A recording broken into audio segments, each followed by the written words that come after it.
Hey guys, welcome back to my channel. I'm starting to provide some tips of how to use a stop loss and different features in trading because I understand I always create videos of how to buy and sell and when to buy and sell, but never really tell people how to save from losing. So I think it's very important, even though I highly recommend you speak to a financial advisor. I am not a professional financial advisor or counselor for you guys. This channel is strictly for information and entertainment purposes only. However, let's keep it simple. I want this video to be 2 to 3 minutes max. So I just want to break it simple and I'll go as slow as possible. I apologize if I'm not clear enough for some of you, but the logic is behind everything. And guys, if you're not subscribed yet, please subscribe to help motivate me to put more content like this. If you're subscribed, I appreciate it 100%. So I'm using Luminar Technologies, for example. It's only for example here as we go through this phase. Now, I was trading on the stock this morning.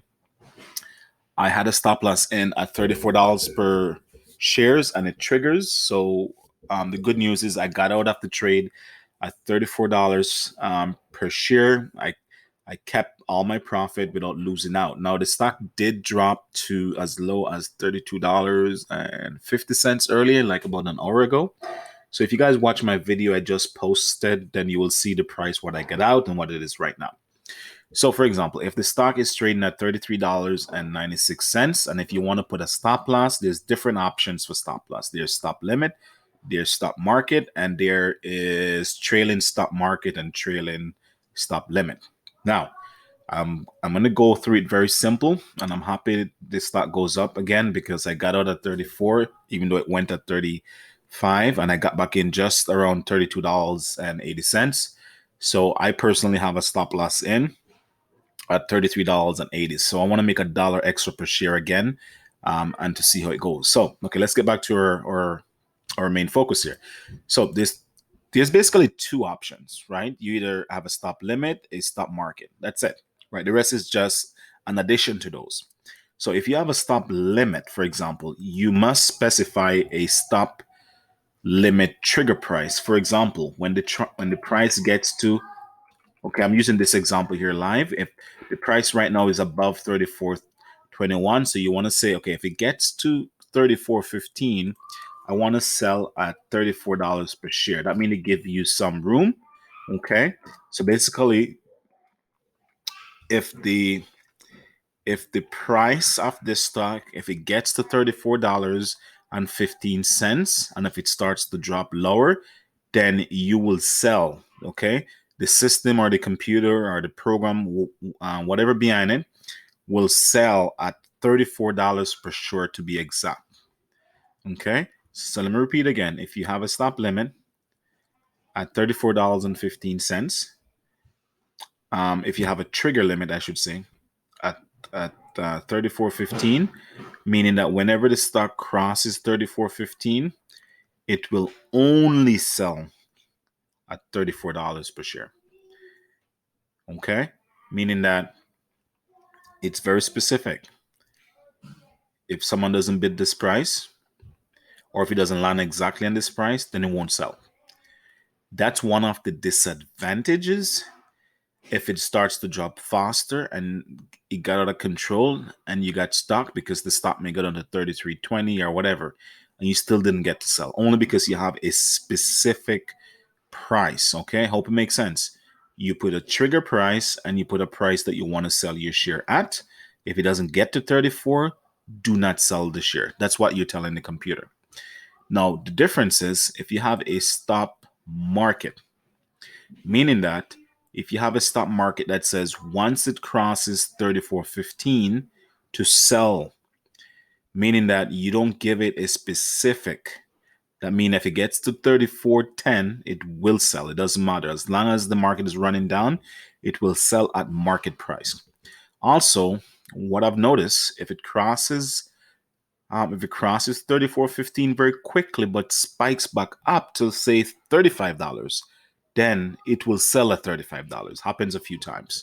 Okay, so even though it's going down, if it crosses 34.15 very quickly, and then the market recover in an instant, meaning that there's a huge buying power, and that means the stock will sell at whatever it's going up at, right? Instant.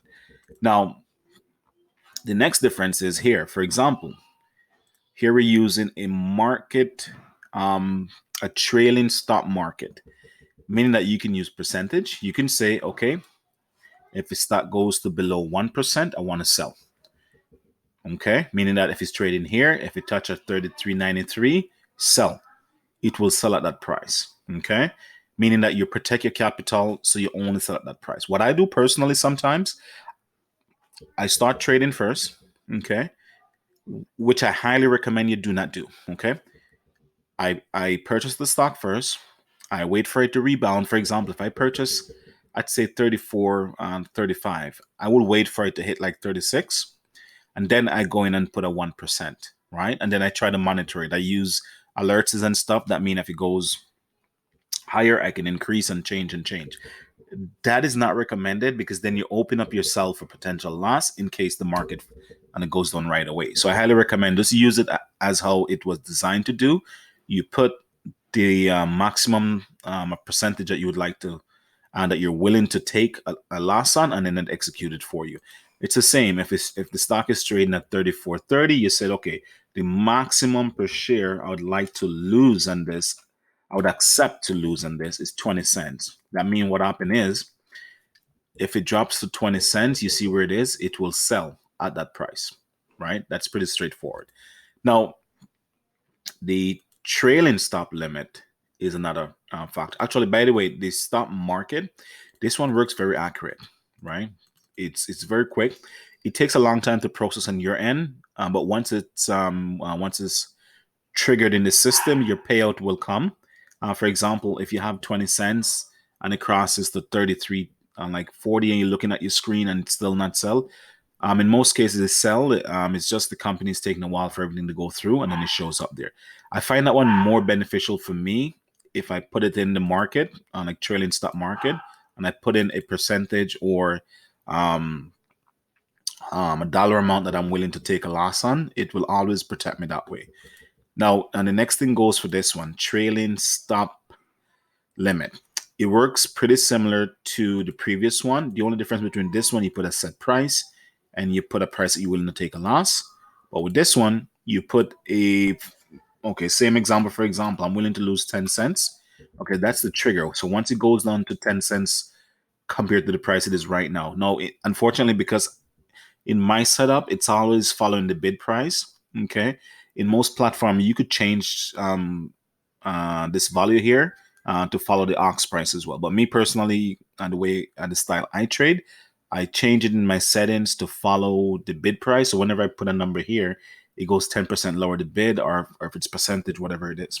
It's the same scenario. You put a number that you'd like to alert you. Basically, the triggers like an alert. Once it goes over there, okay, it alerts the system to sell at a certain price. So you can say, okay, I want it alerts me when it drops to 10 cents less than what I paid for, but the maximum I'm willing to lose is, say, 5 cents. So what will happen is that it will only allow you to lose like 33.88 compared to once it crosses over 33.96 or whatever it is.